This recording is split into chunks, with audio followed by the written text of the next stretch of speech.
it's really painful. Zvimwe zvinogononzi ungachemera kuti bedroom. Aiwa, the idea haisi nyaya yebedroom. Nyaya yekuti ko handino kukosha here sekukosha kwakaita. Handisi kuti ndinoda kuenda pamusoro pavo. Hi Chit Fam, hey my loves, welcome back to another episode with Ash. Guys, today I have come with a sad story. Nyaya kuti ndembendati let me just leave it like that, but ndasongosvika pakuti let me just do a video about it. Nyaya kwaMutukudzi, guys, nyaya kwaMutukudzi iri kunetsa. And to all those vakanzwa live ya broadcast ya Ola, I'm sure all the questions zamami nadzo after Selmor aita breakdown achiperforma kupakare paya. Now you understand why akatadza kuimba. Now you understand kuti zvii zvaitika, vanhu vakamutuka, vanhu vakamushora, vanashadhaya vakataura zvavakataura, vakati yeyo munhu wakaroorwa sei uri kuda zvinhu zvababa vako, what not. But after tazonzwa the full story, guys, zvinonzwisa tsitsi handidi kunyepa.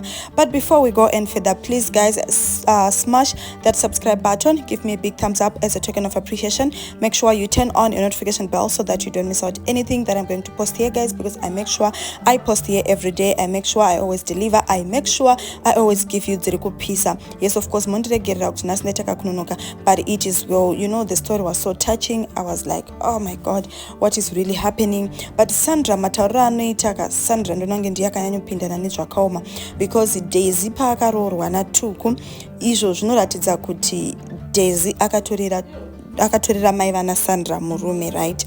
Ndizvo zvakaitika, and vakabva vatanga kubatwa zvinhu zveri rafu. Hanzi vamwe vaiti vachidya rice, ini ndaibikirwa sadza mupoto yembwa. Aiti panopakurirwa imbwa ndo paaipakurirwawo. Guys, chimbonyatso imagine muri kusheya imba, muri pasemu imba, mise muri vana vababa one, vana mai avo vakasiyana, you expecting love. And kana uri mwana mudiki, to all those who know these stories, aufungi zvakawanda, unenge uchingoda genuinely, unenge uchingofarira vanhu vese genuinely, but now chinzwa imunzwe manje zvinenge zvakuzoitika kuti mwana anenge and anotiye futi hanzi pakambotama ndakasiwa ndiri ndega pamba kukwekwe, vakatora all the properties, ndikasiwa sina kana chinhu, ndikazopedzera ndakuloja apa. Knowing your father is a celebrity, knowing your father kuti vane zvinhu zvavo, knowing your father kuti vakashanda hard and all that, zvakangoma hazvo. And also Selmor was saying the same kuti zvanga zvakaoma hatidi kunyeba, and zvimwe zvindopanona kuti mudzimba umu kamurega chinzi zvakafukidza dzimba matenga, kutaura chokwadi chakafukidza dzimba matenga. After watching the broadcast, that's when you understand kuti some of we don't need to judge sometimes, we just need to wait, you just need to hear the side of munhu ari kuchema, just hear the side of munhu wacho kuti zviri kumbofamba sei, because vana kutaura chokwadi nanhasi vachine kubatikana. Even Sandra ataura kuti inini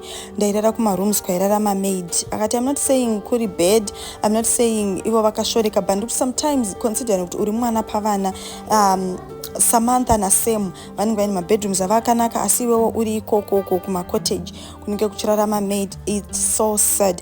And also ataura nyaya yekuti hanzi there's a certain time yekuti we were so excited pachinzi tiri kuenda kuparty, and we were so much excited. Unoziva uri mwana uchingoti kupati, and then mangwana chumakuseni vakangomuka vachiti Sam naSamantha gesai, hanzi inini ndibva ndapiwa murwi wewasheni zvikanzi uri kufanira kuwacha.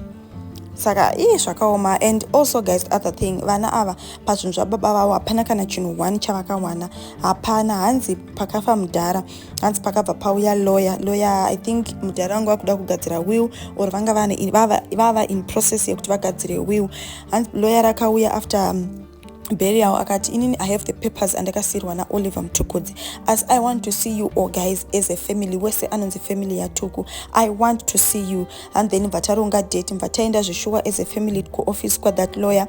And then lawyer waya akabva asvika akati inini this is what I have, this and vataura zvese akati apa ndo papagumira baba. And tikataiwa zvakanaka zvikadi, we'll start from there. And but hapana kuita week takazongonzwa Daisy akuti iye will rawanikwa, hanzi ratinambozwisa trabva kupi, and the will raiti zvinhu zvese zviri kuenda kuna Daisy. And hanzi hatina kuti tione mbosa sitange tinoda zvinhu, but kangoti it's fine kana rawanikwa rakadaro, and iva vanoti havana evidence, havana kumboriona kutoribata kuti zveshuwa this is the will rababa vavo riri kutaura izvozvo. Saka guys, kutora chokwadi kana nyaya yacho yakaoma, and you can feel the pain in my voices avo. Imagine kuti even still now with all those emotions, with all those pains, vachiri kungoti mama vachiri kungoti mama, it means a lot. And even imbwa zita ravakatumidza imbwa hanzi papa ine imbwa yainzi kwanai, that says a lot. Even vanhu zvavakasupporta Daisy on this one, I'm not supporting her on this one. Honestly, I'm not. Why should you give a dog name rekuti kwanai? Why? You know, it says a lot. And vana vachiri kungoti mama vasikana zvakaoma kutaura chokwadi. Iye Daisy wanga achitanzi ende kamwana asina chinhu zvinhu izvi ndindakazvishanda, but considering Tuku was a big brand, considering he was a big brand. So this story, guys, is so hazy. And vanhu vari kumutuka zvisingaite pasocial media, comment section, they are saying vana ava kutaura chokwadi they need counseling, they need to let it go. And also vamwe vari kuti hanzi Tuku failed as a father, vakafaila even from the word go. Then mwabva ati shonga bva twatorera mama vana Daisy murume, now wakutora futi all the properties. It's sad. Then vamwe vangu vachiti Holy 10 watch out ndiwe uri kuteera, and macheso ndiwe futi uri kuteera. Saka macheso na Holy 10 muri mumoto zvekare. You need to be the father, you need to play the fatherly role muvana venyu, which is very true, guys, because it's sad. Nyaya yandirwadza. And look at Sandra akafanana na baba wake zvisingaiti haubvunze. Hanzi nini panaka yababa wangu, the only thing that I get kaheti ndofunga ndo kakatopfekako. And you all remember kuti Tuku aipfeka tumaheti twakadai so. Hanzi that's the only thing I got from my dad. Can you imagine? And haubvunze, everything resembles Tuku pachezvake atori Tuku mukadzi chaiye. Because someone was saying in the comment section, you know what, sometimes it's sad because no matter how bad you're doing it, no matter how Hutsinye wauri kuita, but looking at Sandra, looking at Selmor, vana vakafanana na baba wavo zvisingaite zvekuti haungamboti this ukutoona kalitu Tuku, but it is what it is. Saka muri yeZimbabwe zvakangoma ngati subscribe and let me know in the comment section, what do you think about this story? What do you think about Tuku and the brand? What do you think about Daisy? What do you think even about vana vake, considering kuti vana Samantha, they are living good, vana Sam, but then to look at Sandra and Selmor, it's actually a different story, but vari vana vemunhu one. Vanhu vatsamwa, guys, in comment section. And mwanga achiti hanzi kutaura chokwadi Daisy ngaangosungwa uzotsvagirwa mhosva ikoko, she just deserve kuve ari kujeri, tozotsvaga mhosva yake taikoko. Ndopaona kuti aiwa mhuri yeZimbabwe yakatsamwa. And vamwe vangu vachiti nanomwe, honestly I blamed Selmor paakachema pastage achiperforma kupakare paya. I blamed her so much, not knowing kuti she's going through a lot, not knowing kuti pakaipa. And vamwe they're just saying Daisy is just evil, and she's just evil, munhu ngatore zvese here sure. And actually Tuku was very unorganized, that's the truth.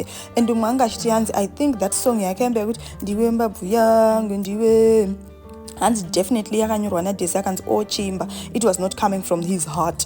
So yeah, it might be, you know, it might be after all these things, it might be. And vamwe kuti hey, why yet you are saying it now? Guys, you don't understand kana usiriwe wakafirwa na baba wako, and kana usiriwe uri mu the situation, that's why you are all shouting those negative words. Kana usiri mu situation, of course you don't know.